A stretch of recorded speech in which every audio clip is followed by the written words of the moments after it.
Good morning, Net Friday. Yeah, it's 13th of February.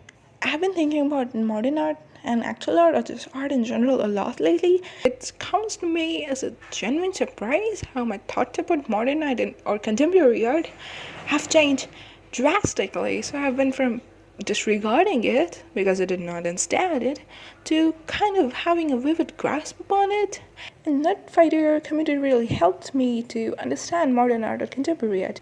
Before I continue, I would like to point out that contemporary art and modern art are not the same. I don't understand that fully also, but I do know it has to do something with time, and modern art is a little older one, and the contemporary art is the one being actually made in the present time. So to me, before, art was actually a collection of skill sets.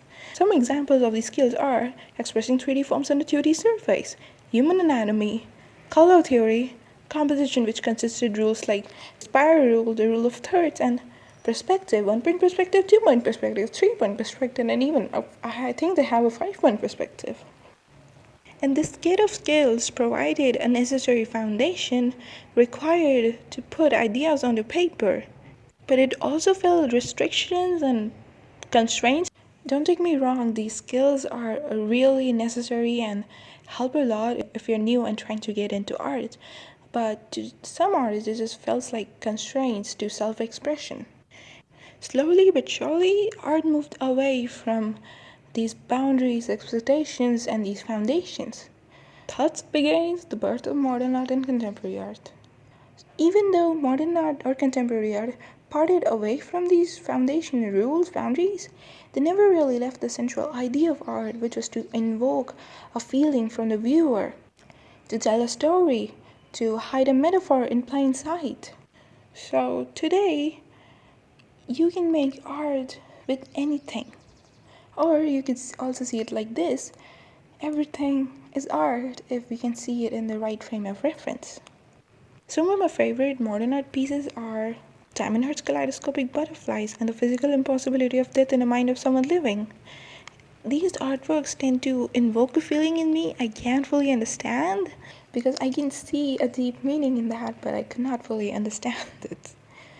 And there's Ivy's remembering, but somehow ties his rage, sorrow, melancholy, grace together. Remembering by Ivy is actually an art piece made of 9,000 school children backpacks arranged to read in Chinese the words of a mother whose child died in an earthquake. For 7 years, she lived happily on the earth. And then there's Yayoi Kasuma's Fireflies on Water. It's actually a room filled with mirror on all sides, and on beneath is water, and hundreds of colorful lights hang down from the ceiling, which creates a infinite reflection.